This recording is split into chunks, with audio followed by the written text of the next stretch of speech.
2 millones de euros. Ese era el precio de la traición de mi hijo. Por la herencia que le dejó su abuela, estaba dispuesto a todo.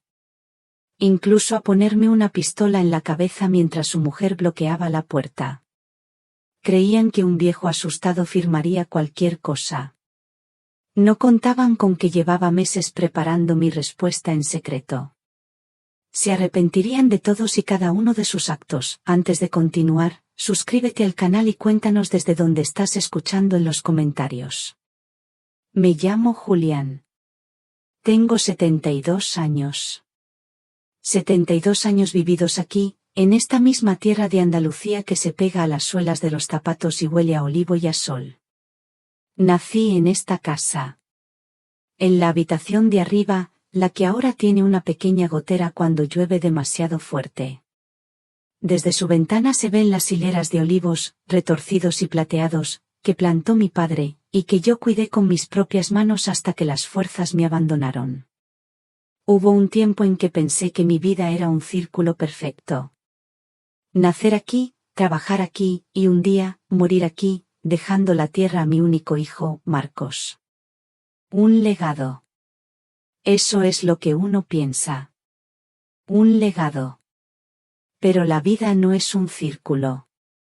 Es una línea que, a veces, se tuerce de una forma tan violenta que te rompe por dentro. Hoy, era domingo. Los domingos, en esta casa, siempre han olido a comida lenta.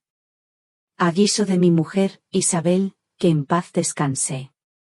A arroz caldoso, después de que ella se fuera. Un ritual. Una forma de decir que, a pesar de todo, seguíamos siendo una familia.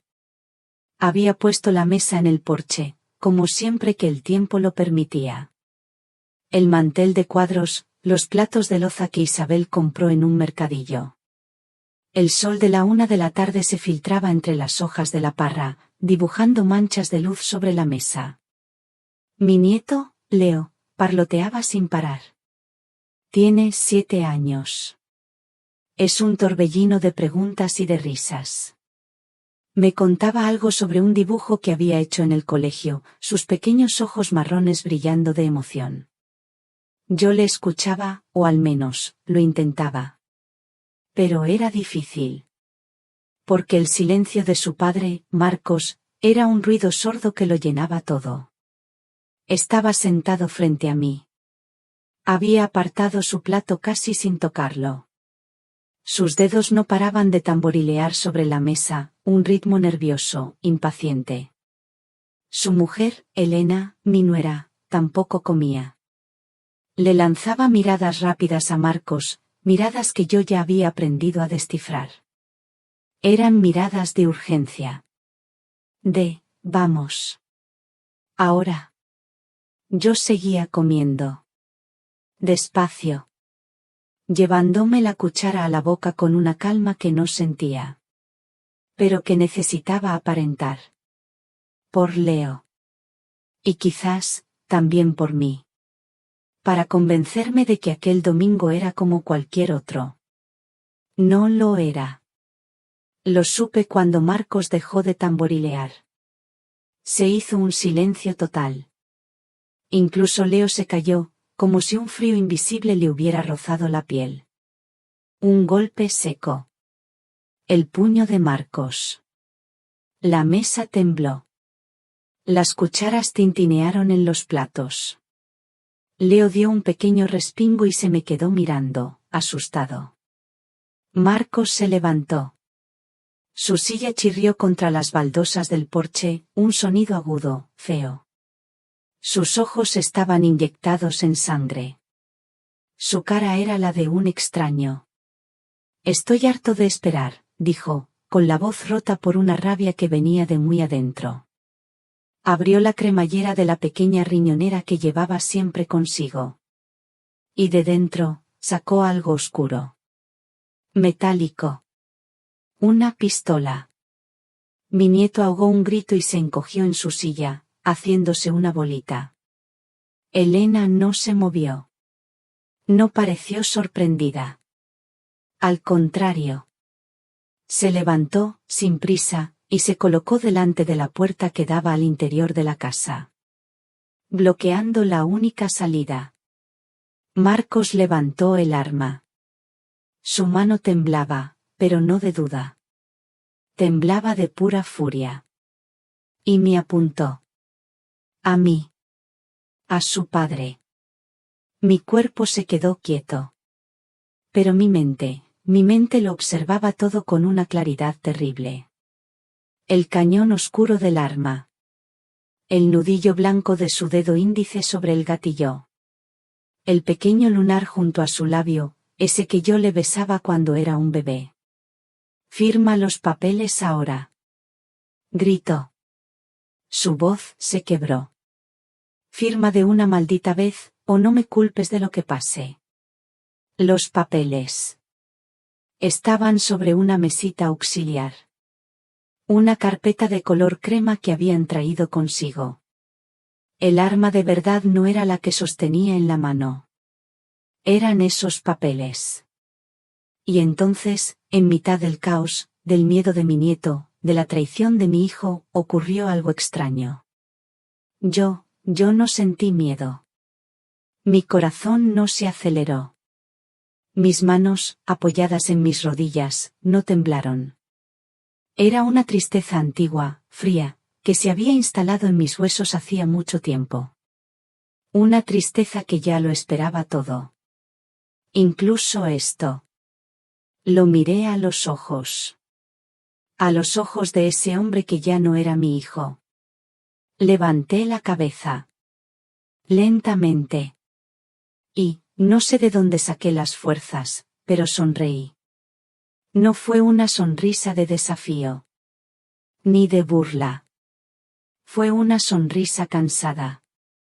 Rota. La sonrisa de un hombre que ya no tenía nada que perder.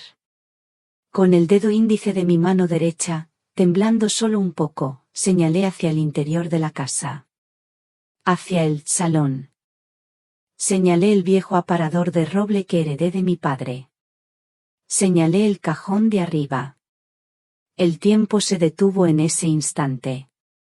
Con mi dedo apuntando al viejo mueble, y la pistola de mi hijo apuntándome a mí. En ese silencio espeso, mi mente se escapó.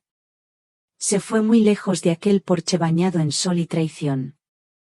Se fue hacia atrás. Hacia el principio de todo. No siempre fui un viejo solitario. Hubo un tiempo en que esta casa rebosaba de vida. De la risa de mi mujer, Isabel. Isabel. Tenía las manos ásperas de trabajar la tierra, pero su abrazo era el lugar más suave del mundo. Nos casamos jóvenes.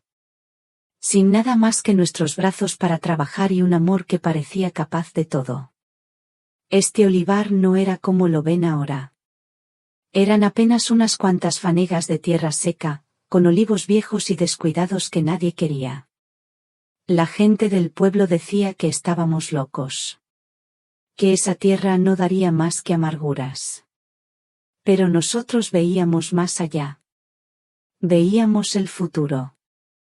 Recuerdo las noches de verano, sentados aquí mismo, en este porche, después de una jornada de trabajo que nos dejaba sin aliento. Isabel apoyaba su cabeza en mi hombro. Y mirábamos las estrellas. No hablábamos de dinero. Hablábamos de sueños. De los hijos que tendríamos. De cómo nuestros olivos crecerían fuertes, con las raíces bien hundidas en la tierra, igual que nosotros. Y el olivar respondió. Vaya si respondió. Cada árbol era como un hijo. Conocía sus heridas, sus ramas tercas, la forma en que sus hojas se volvían más plateadas antes de la lluvia. La tierra no te da sus frutos gratis. Te exige sudor. Te exige paciencia. Y te enseña la lección más importante de todas, que las cosas de valor tardan en crecer. Y entonces, llegó Marcos. Nuestro único hijo. Era un niño alegre, lleno de energía. Corría descalzo entre los olivos, persiguiendo lagartijas. Sus primeras palabras no fueron ni papá ni mamá. Fueron aceituna. Se pasaba horas conmigo en el campo. Yo le enseñaba los secretos de la tierra. Mira, hijo, le decía, mientras partía un terrón de tierra seca con las manos. Esto no es solo polvo. Esto está vivo. Es lo que nos da de comer. Es lo que somos. Tienes que respetarla. Él asentía con sus ojitos muy abiertos, manchado de tierra hasta las cejas. Y yo me sentía el hombre más afortunado del mundo. Tenía a Isabel. Tenía a Marcos. Y tenía mi tierra. No necesitaba nada más. Quizás ese fue mi primer error. Amarlo demasiado. Dárselo todo. Querer que él no sufriera las fatigas que yo sufrí. Isabel a veces me lo decía. Julián, lo consientes demasiado. Tiene que aprender que las cosas cuestan. Ya tendrá tiempo de aprenderlo, le respondía yo, mientras le revolvía el pelo a Marcos. Déjalo que sea niño. Pero el tiempo de ser niño se acaba. Y lo que no se aprende entonces, a veces, ya no se aprende nunca. Marcos creció. Se convirtió en un muchacho fuerte, inteligente. Pero sus ojos ya no miraban la tierra con el mismo respeto. La miraban con impaciencia. Para él, los olivos no eran seres vivos. Eran números. ¿Cuántos kilos por árbol? ¿A cuánto se paga el aceite este año? ¿Cuánto tardaremos en recoger la cosecha? Quería los frutos. Pero no quería el trabajo. Quería el final del camino. Pero no quería recorrerlo. La verdadera grieta, la que ya nunca se cerró, se abrió el día que enterré a Isabel. El cáncer se la llevó en menos de un año. La casa se quedó muda. Vacía. El sol parecía haber perdido su calor. Y Marcos. Marcos cambió para siempre. El dolor nos afectó de forma distinta. A mí me ancló más a la tierra. Cuidar de los olivos era una forma de seguir cuidando de ella, de nuestro sueño. A él, el dolor lo arrancó de cuajo. Empezó a odiar el campo. Decía que le recordaba a ella, a una vida humilde que ya no quería. Quería irse. A la ciudad. A hacer negocios. A ganar dinero de verdad, como él decía. Dinero rápido. Mi mejor amigo, Antonio, que en paz descanse también, me lo advirtió. Éramos como hermanos. Una tarde, sentados bajo la sombra de la encina grande, me dijo. Ten cuidado, Julián. A tu hijo le brillan demasiado los ojos cuando habla de dinero. Y ese brillo es peligroso. Ciega más que el sol de agosto. No quise escucharlo. No podía. Era mi hijo. Mi único hijo. El niño que había correteado descalzo por este mismo suelo. ¿Cómo iba a pensar mal de él? Creí que solo era una fase. Que la ciudad le enseñaría el valor de lo que dejaba atrás. Qué equivocado estaba. La ciudad no le enseñó nada. Solo le dio más hambre. Y ese hambre, lo trajo de vuelta a casa, años después. Con una pistola en la mano. Y una mirada vacía. La mirada de alguien que ya no recuerda el olor de la tierra mojada después de una tormenta. Marcos se fue a la ciudad. Al principio llamaba cada semana. Luego, cada 15 días. Luego, solo cuando necesitaba algo. Y siempre necesitaba algo. En una de esas visitas, conoció a Elena. Era una mujer, impecable. Siempre perfectamente vestida, con una sonrisa que no llegaba a los ojos. Hablaba mucho de ambición. De progreso. De no quedarse estancado. Cuando miraba nuestro olivar, no veía la belleza de los árboles centenarios. Veía un activo. Un terreno que se podía recalificar. Un potencial sin explotar. Ella fue la gasolina para el fuego que Marcos ya llevaba dentro. Se casaron. Dejaron de venir los fines de semana. Decían que estaban muy ocupados, montando un negocio. Una promotora inmobiliaria, la llamaban. Palabras grandes, que a mí me sonaban a hueco.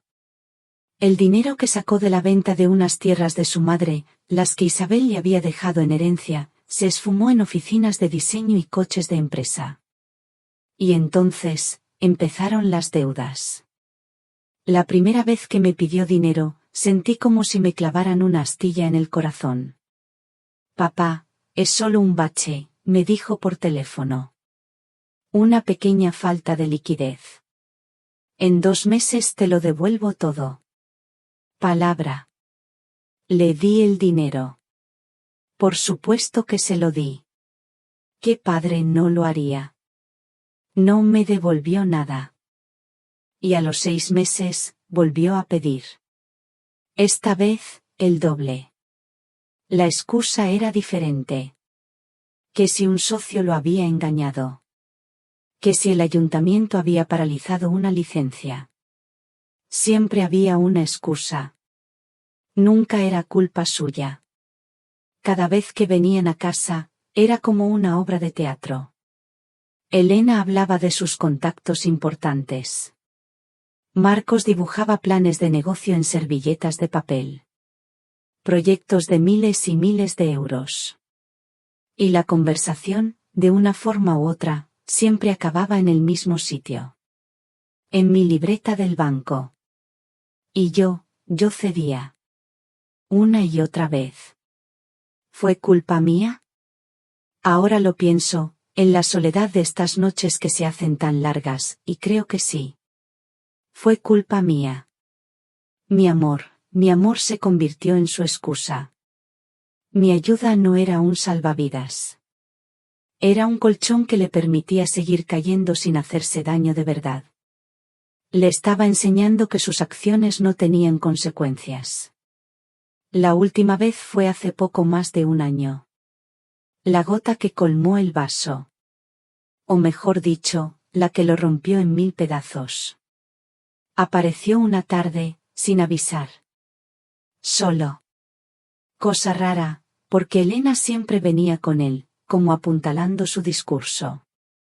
Pero esta vez vino solo. Y su cara era la de un hombre desesperado.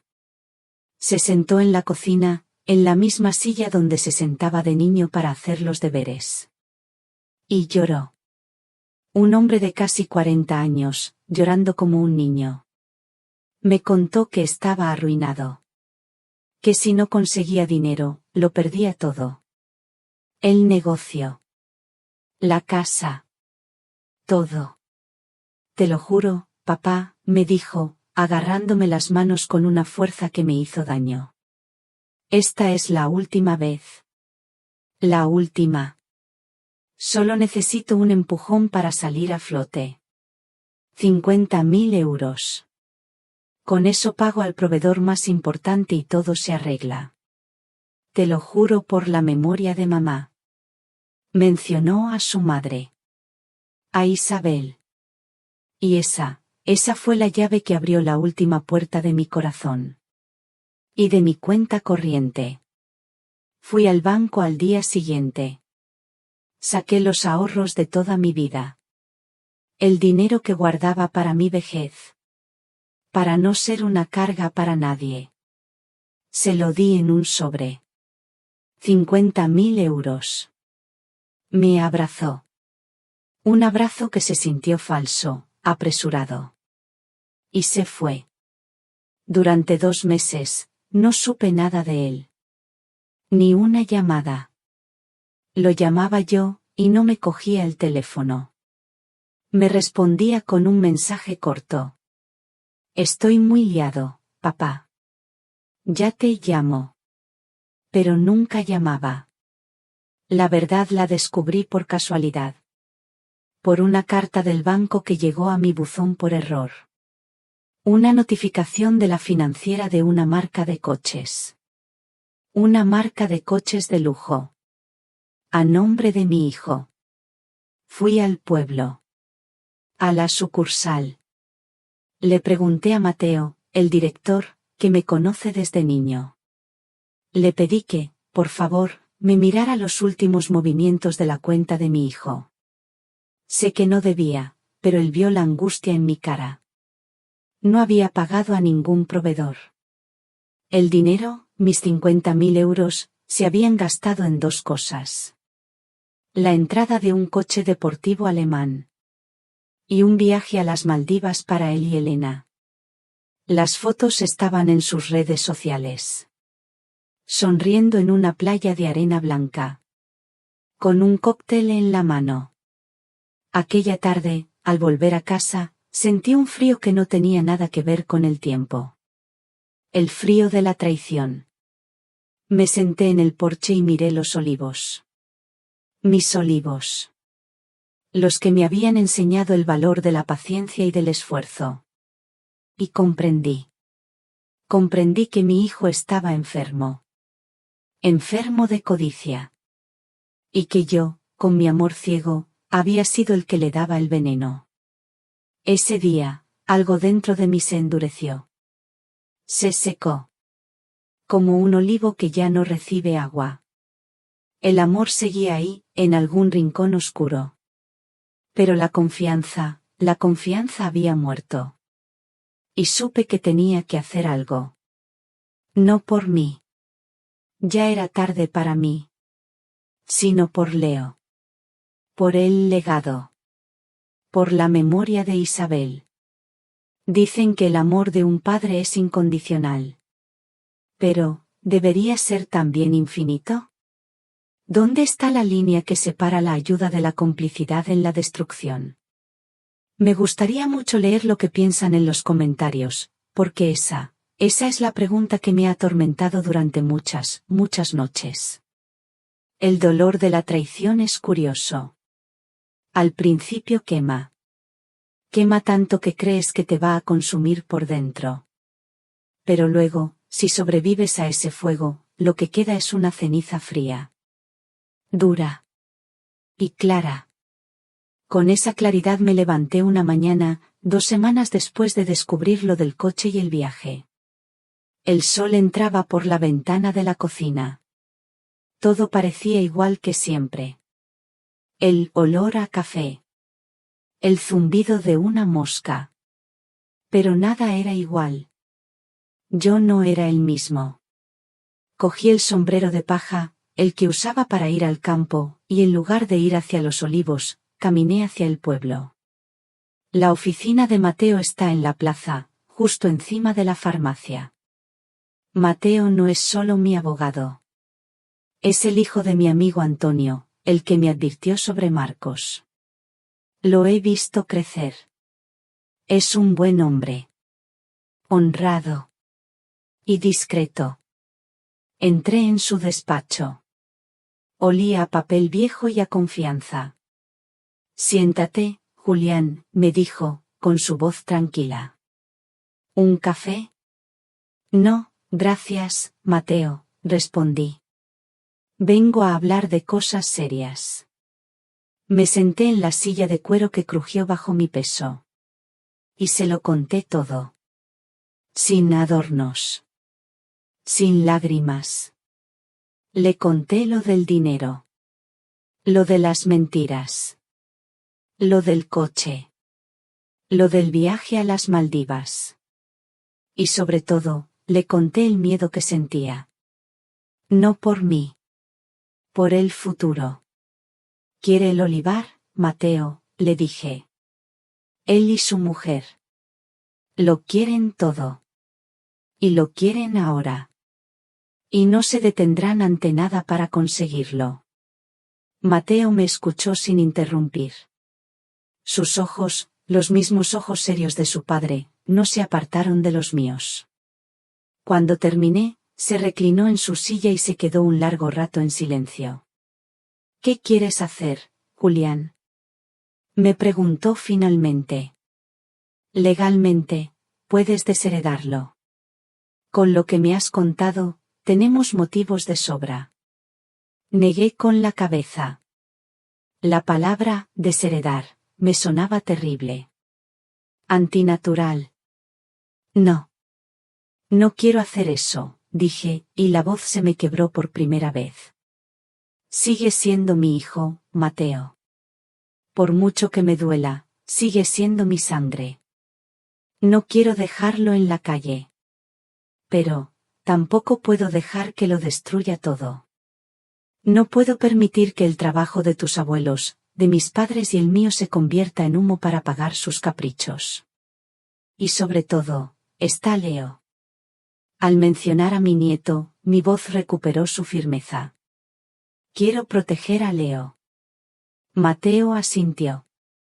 Lentamente. Entiendo, dijo. Proteger el patrimonio. Y proteger al niño.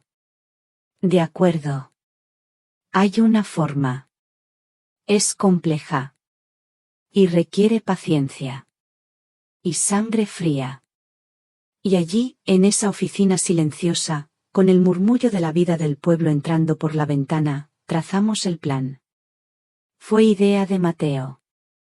Un plan con dos caras. Como una moneda. Por un lado, redactamos unos documentos que eran, básicamente, un cebo. Un poder notarial muy amplio. Un borrador de cesión de bienes. Papeles que, a primera vista, parecían darle a Marcos exactamente lo que quería, el control. Dejé esos papeles en un cajón de mi escritorio, en casa. Un cajón que nunca cerraba con llave. Sabía que, en alguna de sus visitas, su curiosidad, o la de Elena, sería más fuerte que ellos. Y así fue. Un par de meses después, noté que la carpeta no estaba exactamente en el mismo sitio. Habían mordido el anzuelo. Pero el verdadero plan, el arma real, estaba en la caja fuerte de Mateo. Y ahora, desde hace un par de semanas, en el cajón de arriba del aparador del salón. Redactamos dos documentos. El primero era mi testamento. Un nuevo testamento, firmado ante notario. En él, nombraba a mi nieto, Leo, heredero universal de todos mis bienes. De todo. Del olivar. De la casa. Del dinero en el banco. El segundo documento era la clave de todo. Se llama fideicomiso. Es una palabra de abogado, complicada. Pero la idea es simple. El testamento nombraba a un administrador, el propio Mateo, para que gestionara todo el patrimonio hasta que Leo cumpliera los 25 años. Y para Marcos se establecía una asignación mensual. Una cantidad fija. Suficiente para vivir con dignidad. Sin lujos, pero sin apuros. Para recibirla, tenía que cumplir una condición, demostrar, cada 6 meses, que no tenía deudas y que tenía un trabajo estable. No lo dejaba sin nada. Pero le quitaba el poder. Le daba un sustento, pero le negaba el capital. Era la única forma. Protegerlo de sí mismo. Pero había algo más. Durante meses, con la ayuda de Mateo, reuní pruebas. Movimientos bancarios. Notificaciones de deudas de juego. Testimonios de gente a la que le debía dinero en el pueblo. Lo metí todo en un sobre grande, de color manila. Ese sobre era la parte más dolorosa del plan. Era la prueba de que ya no confiaba en mi hijo. De que tenía que tratarlo como a un extraño, como a un adversario. Mateo quería que lo guardara él. Es material peligroso, Julián. No, le respondí. Tiene que estar conmigo. En casa. Él tiene que verlo. Tiene que saber que yo lo sé. Y ese sobre, junto al testamento y al documento del fideicomiso, es lo que ahora descansa en el cajón del aparador. No es un acto de venganza. Quiero que eso quede claro. Nunca lo fue. Fue un acto de amor. El último y más difícil acto de amor de un padre. Un acto para salvar a mi hijo de su propia codicia. Aunque para ello, tuviera que romperle el corazón. Y el mío. Y así, volvemos al porche. A la pistola que me apunta. Al rostro desencajado de mi hijo. Al miedo silencioso de mi nieto. Pero ahora ya lo saben. Ya saben que esto no es una emboscada imprevista. Es una obra de teatro. Una tragedia. Y yo, muy a mi pesar, soy el director. Todo el almuerzo ha sido el primer acto. Los he observado desde que llegaron. Sus sonrisas eran demasiado amplias.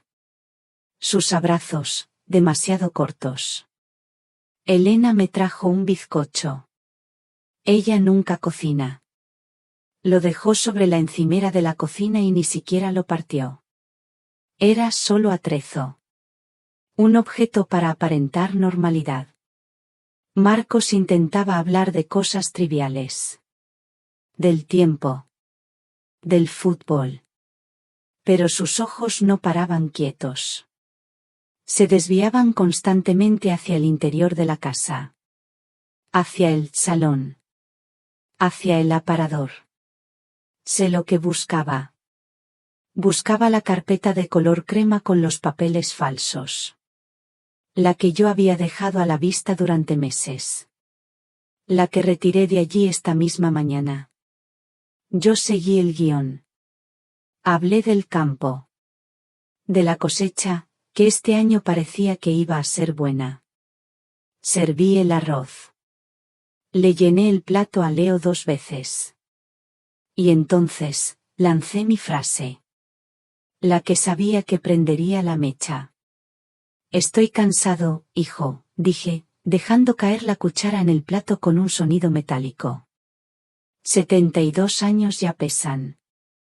Estaba pensando en vender una parte del olivar. La linde norte. Me darían un buen dinero. Para vivir tranquilo lo que me quede. Viajar un poco. Sin preocupaciones. El tenedor de Marcos se detuvo a medio camino de su boca. Elena levantó la vista de su plato. Sus ojos se clavaron en los miros, fríos y calculadores. Vender. La palabra resonó en el aire del mediodía. Vender significaba que el dinero se gastaría. Que se escaparía de su alcance. Esa fue la señal. Lo vi en la forma en que Elena miró a Marcos. Un movimiento casi imperceptible de su barbilla. Una orden. Ahora. Y ahora estamos aquí. Marcos sostiene la pistola. No es un arma de verdad, claro. Es una pistola de fogueo. Lo sé. La encontré en el maletero de su coche la última vez que vinieron, mientras buscaba una bolsa de Leo. No dije nada. La dejé donde estaba. Era parte de su disfraz. Parte de la presión. Una herramienta más en su plan. Pero él no sabe que yo lo sé. Y esa es mi única ventaja. Observo su mano. El temblor. Observo sus ojos. Desorbitados. No hay maldad en ellos. No de verdad. Lo que veo es pánico. El pánico de un animal acorralado por sus propias deudas, por sus propias mentiras. Me grita. Que firme los papeles. Esos papeles que tiene Elena en el bolso, no los de la carpeta crema. Esos serán los de verdad. Los que le darían todo. Mi nieto, Leo, empieza a llorar.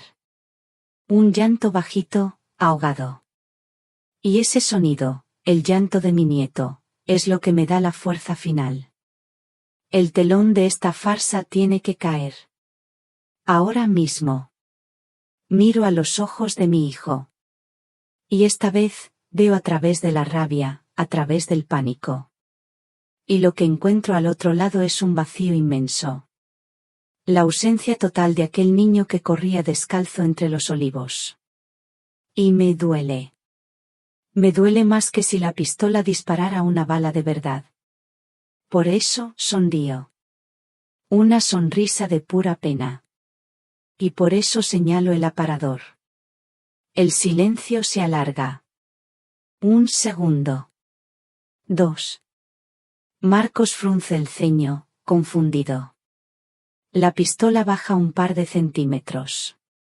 Mi gesto lo ha descolocado. No estaba en su guión. Mi voz sale tranquila. Firme. Mucho más firme de lo que me siento por dentro. Cada palabra es una piedra que coloco en el camino, obligándole a detenerse.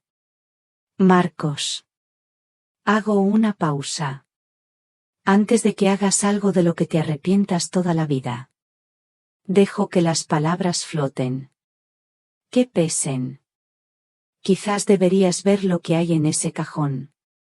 La pistola seguía en su mano, pero ahora parecía pesarle. Sus ojos iban de mi cara al mueble, y del mueble a mi cara. Buscaba una trampa. Esperaba un truco. Elena, desde la puerta, le hizo un gesto con la cabeza. Un gesto impaciente. Anda. Mira. Él obedeció. Entró en el salón. Sus pasos resonaban en el suelo de baldosas. Yo no me moví. Me quedé en mi silla, en el porche, escuchando. Escuchando los sonidos que vendrían. Oí el ruido del cajón al abrirse. Un quejido largo, como el de una puerta vieja. La madera del aparador tiene más de 100 años. Ha visto nacer a mi padre, y a mí. Y ahora, estaba a punto de presenciar la muerte de algo. Hubo un silencio. Luego, el susurro del papel. Imaginé sus manos, torpes, sacando la carpeta. No la carpeta de color crema que él esperaba, sino una de color azul oscuro, con el sello del despacho de Mateo en una esquina. Elena se acercó a él. Se asomó por encima de su hombro. Su impaciencia se había transformado en una curiosidad afilada. El primer sonido fue un resoplido. De Marcos. Un sonido de incredulidad, casi de burla. Seguramente estaba leyendo la primera página. La del testamento. La que nombraba a Leo heredero universal. Pensaría que era una amenaza vacía. Un papel sin valor que yo intentaba usar para asustarlo. Pero luego, el silencio se hizo más denso. Estaba leyendo la segunda parte. La complicada. La del fideicomiso. Oí a Elena carraspear. ¿Qué es eso?, dijo en un susurro que llegó hasta el porche. Fidei, ¿qué? El único sonido durante casi un minuto fue el pasar de las hojas. Un sonido seco, implacable. Cada hoja que pasaba era un clavo más en el ataúd de sus planes. Escuché cómo Marcos tragaba saliva. Fuerte. Estaba llegando a las condiciones. A la asignación mensual. A la necesidad de demostrar que no tenía deudas. A la prohibición expresa de vender ni una sola rama de olivo sin el permiso del administrador. A la cláusula que decía que el patrimonio, íntegro, pasaría a Leo cuando cumpliera 25 años. Ni uno antes. Escuché un murmullo de Elena. Esta vez, las palabras fueron claras. Esto es una ruina. Marcos no respondió. Siguió leyendo. Había llegado a la última hoja del documento. Y debajo de ella, había algo más. El sobre de color manila. Grueso. Pesado. Lo vi entrar de nuevo en mi campo de visión. Volvió al porche. Pero ya no era el mismo hombre que había entrado en el salón. La rabia había desaparecido de su cara. Lo que quedaba era una palidez cerosa. Sus ojos estaban desorbitados, pero ahora no de furia, sino de puro pánico. La pistola colgaba de su mano, inerte, como un juguete olvidado. Dejó el sobre la mesa. No lo abrió. No necesitaba abrirlo. Vio su nombre, escrito con mi caligrafía temblorosa en el frontal. En ese sobre, dije yo, con la voz más serena que he tenido en mi vida, están las pruebas de tus deudas, Marcos. Las del juego. Las de los prestamistas. Y algunas otras cosas. Cosas que no te gustaría que supiera tu mujer. Ni un juez. Elena lo miró. Una mirada nueva. Una mirada que ya no era de complicidad. Era una mirada fría. Evaluadora.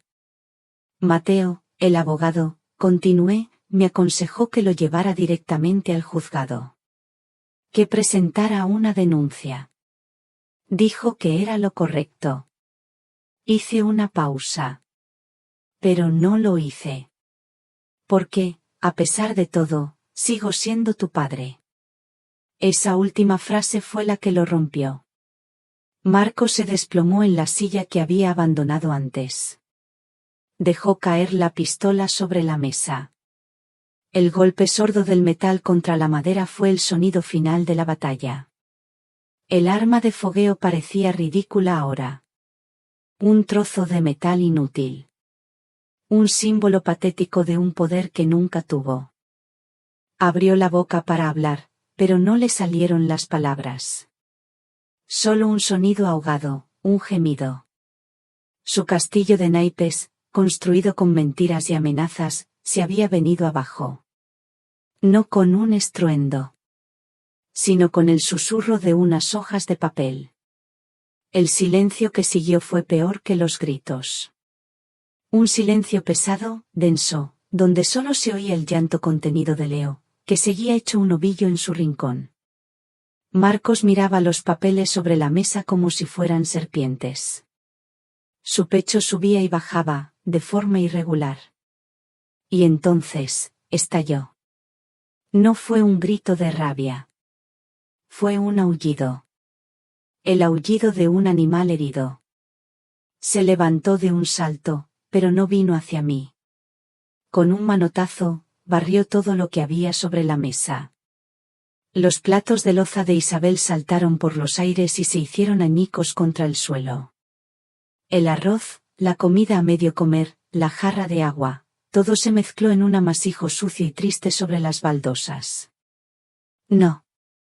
Gritó, con la cara roja, las venas del cuello marcadas. No puedes hacerme esto.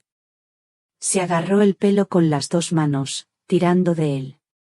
Toda mi vida. Toda mi vida esperando ser alguien. Y tú me lo quitas todo. Siempre has querido verme fracasar. Yo no me moví.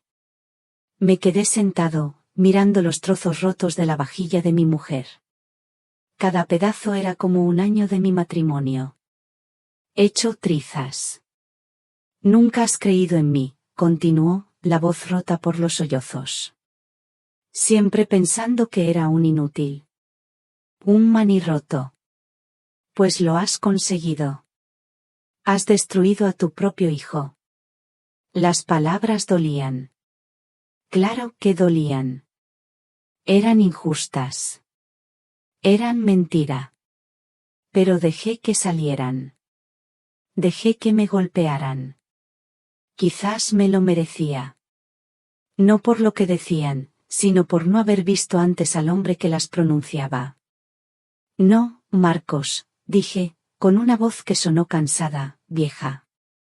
Yo no te he destruido. Hice una pausa, y lo miré. Lo has hecho tú solo. Aquella verdad, tan simple, tan desnuda, pareció quitarle el aire.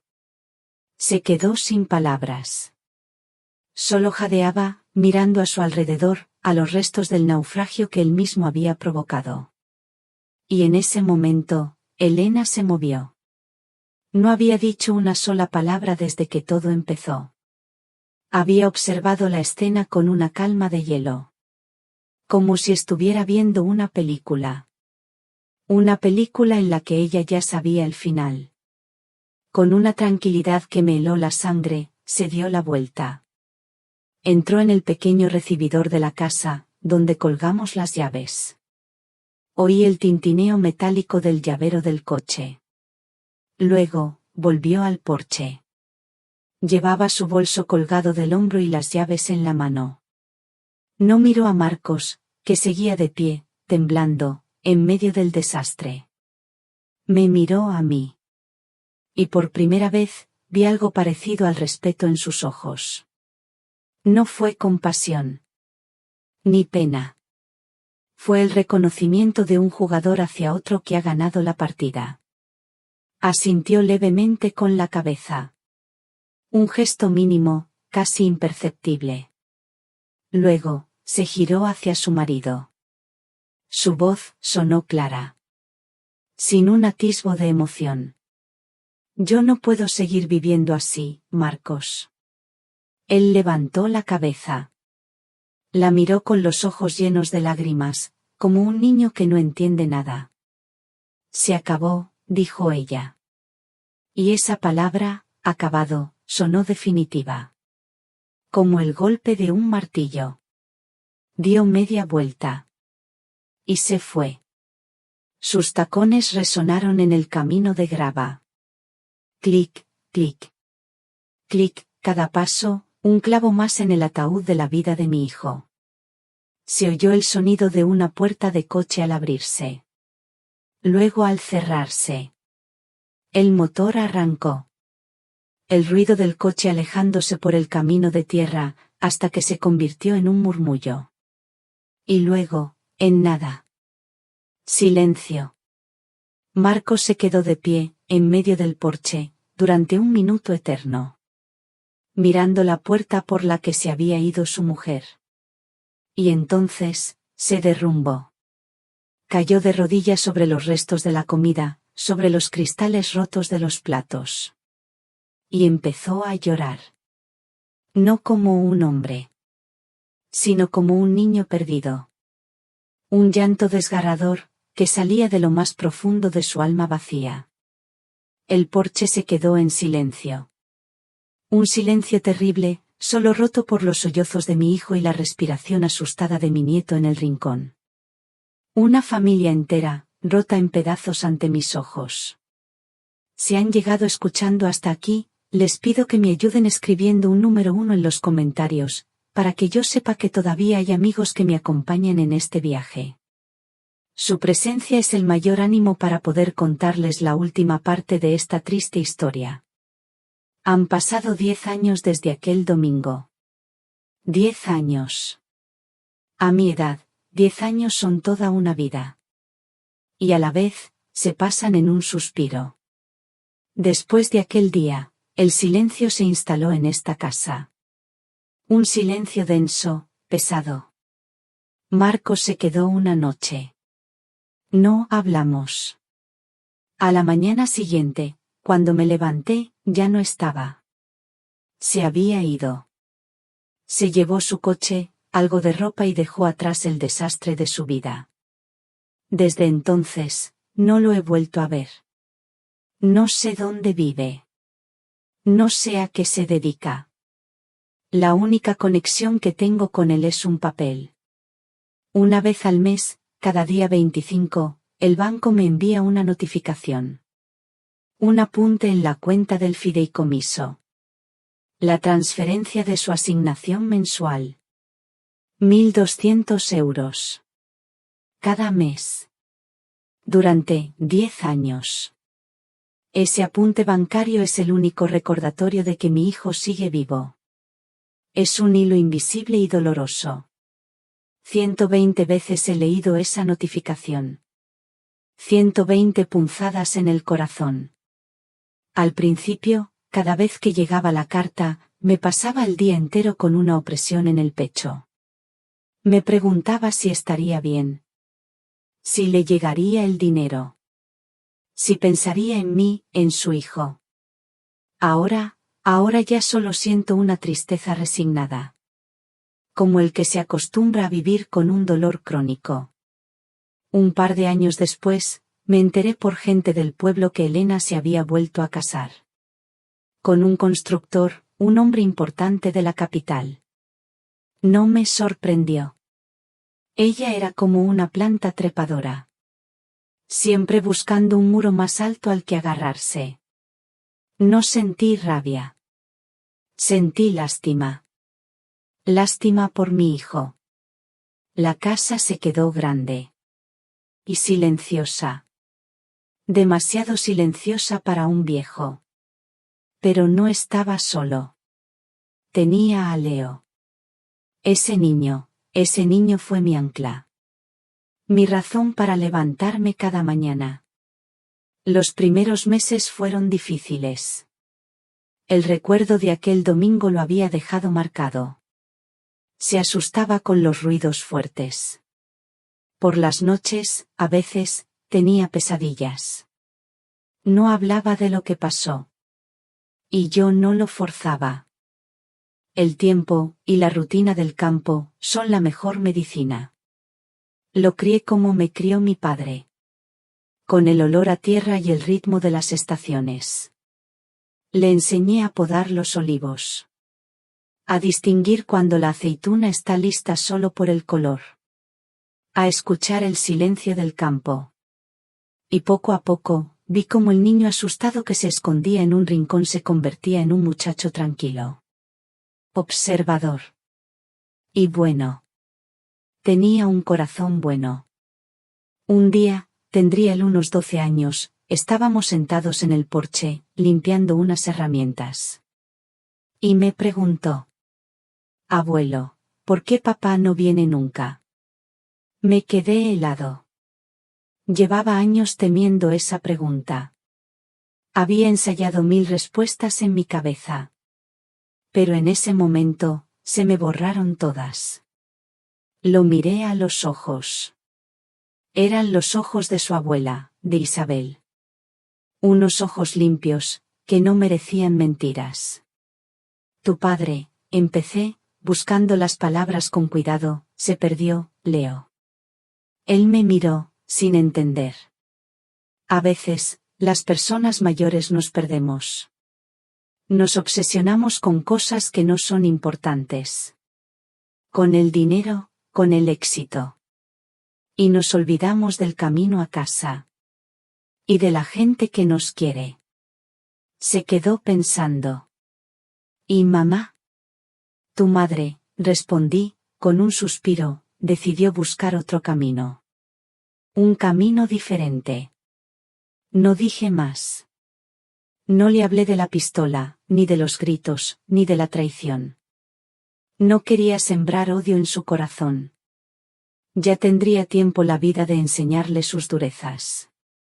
Un niño no tiene por qué cargar con los errores de sus padres. Él pareció entenderlo. O al menos, aceptarlo. Asintió despacio, y volvió a concentrarse en la herramienta que estaba limpiando. Y no volvió a preguntar. Los años pasaron. Las cosechas iban y venían. Unas buenas, otras malas. Como la vida misma. Vi crecer a Leo. Vi cómo sus manos se endurecían con el trabajo. Vi cómo su voz cambiaba. Vi cómo se convertía en un hombre. Un hombre mejor de lo que fue su padre. Mejor de lo que fui yo. A veces, por la tarde, me siento aquí, en el porche. Miro los olivos, que siguen aquí, impasibles. Han visto pasar generaciones. Y pienso. Pienso en si hice lo correcto. No siento que ganara nada aquel día. Lo perdí todo. Perdí a mi hijo. Pero entonces, miro a Leo, que vuelve del campo con el perro corriendo a su lado, con la cara manchada de sudor y una sonrisa tranquila. Y entiendo que, a veces, para que una rama nueva pueda crecer fuerte, hay que podar la que está enferma. Aunque te duela en el alma. El tiempo siguió su curso, como el agua del arroyo que bordea el olivar. Sin prisa, pero sin pausa. Y Leo creció. Dejó de ser un niño. Se estiró. Su espalda se ensanchó. La pelusa de la barba empezó a sombrearle la barbilla. Y en sus ojos, seguía brillando la misma luz buena de siempre, pero ahora con un pozo de madurez. De comprensión. Verlo crecer ha sido el regalo más grande de mi vejez. Ha sido como ver florecer un olivo joven en un campo que creía yermo. Él es todo lo que su padre no fue. Es paciente. Es trabajador. Y ama esta tierra. La ama de verdad. No con la boca, sino con las manos. Lo veo cuando cuida de un árbol enfermo. Lo veo en la forma en que recoge una aceituna del suelo, como si fuera un tesoro. Tiene la sabiduría de la gente del campo. Una sabiduría que no se aprende en los libros. El año pasado, cuando terminó el bachillerato, me senté con él en la cocina. Leo, le dije. Has sacado muy buenas notas. Puedes estudiar lo que quieras. Medicina. Derecho. Lo que se te antoje. Yo te ayudaré en todo lo que pueda.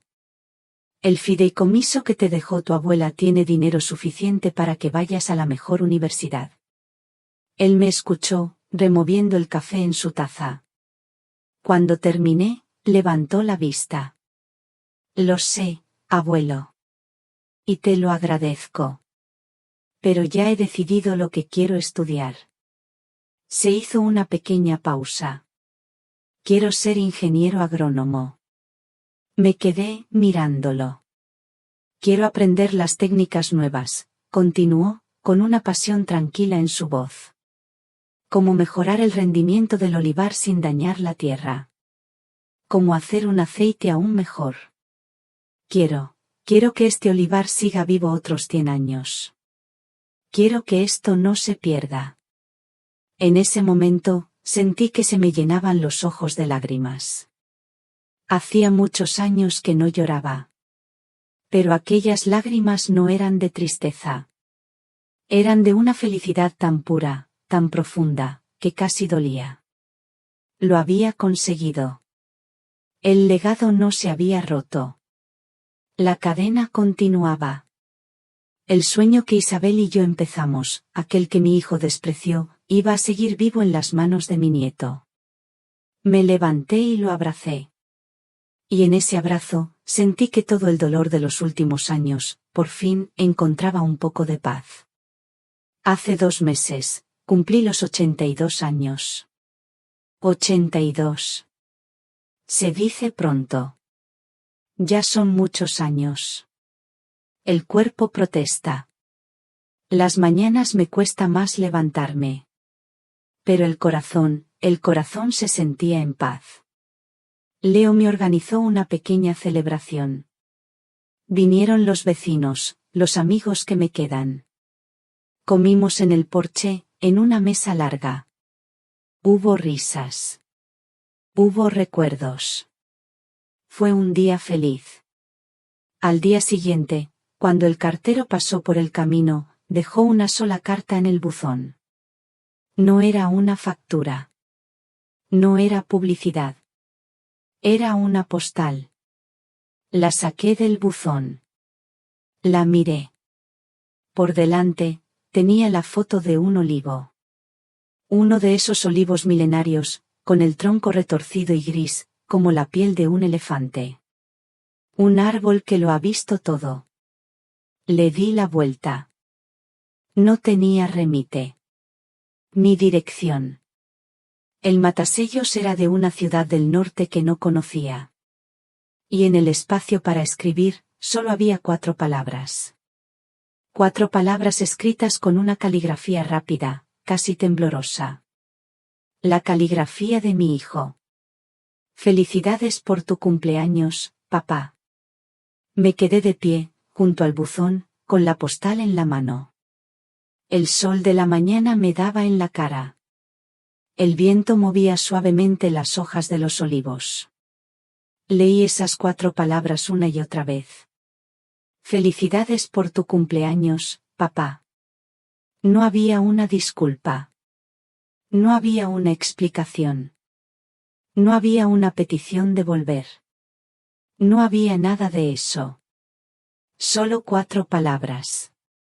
Pero en esas 4 palabras, había un mundo. Había el reconocimiento de que yo seguía siendo su padre. Había un recuerdo. Un puente diminuto, frágil, tendido sobre un abismo de 10 años de silencio. No sé si algún día lo volveré a ver. Probablemente no y quizás, es mejor así. Hay heridas que es mejor no volver a abrir. Pero esa postal me dio algo que no sabía que necesitaba. Una pequeña señal. Un punto final. La confirmación de que, en algún lugar, quizás, solo quizás, una de las semillas que planté hace tanto tiempo, no había muerto del todo. Y con eso, me basta. Esta tarde, el sol cae a plomo sobre el olivar. Tiñe las hojas de un color dorado, casi irreal. El aire, está quieto. Huele a tomillo y a tierra caliente. He salido a pasear con Leo. Mis pasos son lentos, inseguros. Me apoyo en su brazo. Un brazo joven y fuerte. Siento el calor de su piel a través de la camisa. Es curioso. Hace tantos años, era él quien se apoyaba en mí. Así es la vida. Un ciclo constante de dar y recibir apoyo. Caminamos en silencio. No hace falta hablar. Conocemos también este lugar que nos comunicamos con la mirada. Con el ritmo de nuestros pasos. Nos detenemos junto al olivo más viejo de la finca. Nosotros lo llamamos, el abuelo. Su tronco es un mapa de arrugas y cicatrices. Es grueso. Harían falta 3 hombres para abrazarlo. Sus raíces se hunden en la tierra como garras, buscando el agua y la vida. Este árbol ya estaba aquí cuando mi abuelo era un niño. Lo ha visto todo. Nacimientos. Muertes. Cosechas buenas y años de sequía. Apoyo mi mano libre sobre su corteza. Está caliente por el sol de todo el día. Este árbol, Leo, digo, con la voz un poco ronca, es el corazón de esta familia. Él me mira, escuchando con esa atención que solo tienen los jóvenes cuando respetan de verdad a un mayor. Ha soportado heladas, plagas, tormentas, y aquí sigue. Fuerte. Porque sus raíces son profundas. Nunca lo olvides.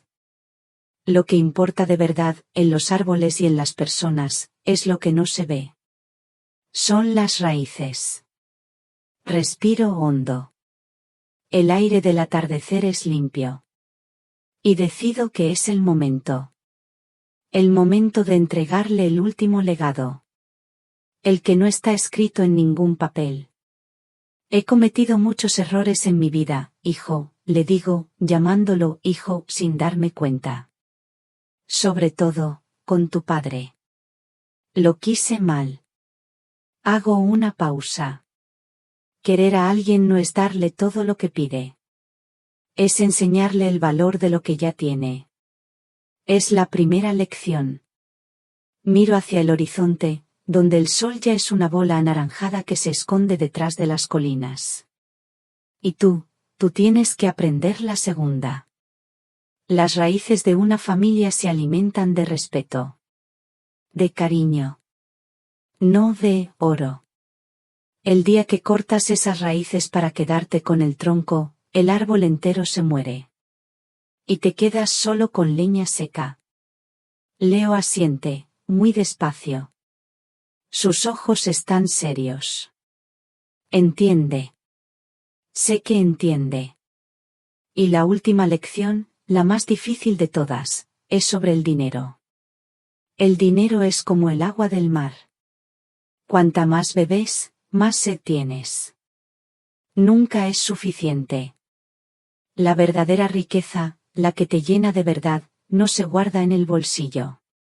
Se guarda aquí. Me doy un suave golpe en el pecho. Justo en el corazón. Nos quedamos en silencio un largo rato. El cielo cambia de color. Pasa del naranja al violeta. Los grillos empiezan a cantar su canción nocturna. Siento la mano de Leo sobre la mía, la que tengo apoyada en el tronco del olivo. Su mano es grande, fuerte. La mano de un hombre que trabajará esta tierra durante muchos años. Mi mano, encima de la suya, es un mapa de venas y arrugas. El trabajo de toda una vida. Por un instante, siento la presencia de Isabel. De mis padres. De mi abuelo. Todos aquí, con nosotros. En el murmullo del viento. En el olor de la tierra. En la fuerza silenciosa de este viejo olivo. El legado está a salvo. El círculo, por fin, se ha cerrado. Miro a mi nieto. Miro su perfil joven y noble recortado contra el último resplandor del día. Y siento una paz inmensa. Una paz que no había sentido en décadas. Ahora, susurro, más para mí que para él. Ahora ya puedo descansar. La historia de Julián y el legado de sus olivos termina aquí. ¿Qué piensan de la decisión final de este padre? ¿Habrían hecho algo distinto en su lugar? Compartan sus reflexiones en los comentarios. Les aseguro que leo cada una de sus palabras. Si esta historia les ha hecho pensar o sentir algo especial, no olviden dejar un me gusta, compartirla con alguien a quien crean que también le pueda llegar al corazón y por supuesto, suscribirse al canal 1257 Sulvester, para no perderse los misterios que están por venir. Nos encontramos en la próxima historia, y quién sabe, quizás la próxima vez, el protagonista seas tú.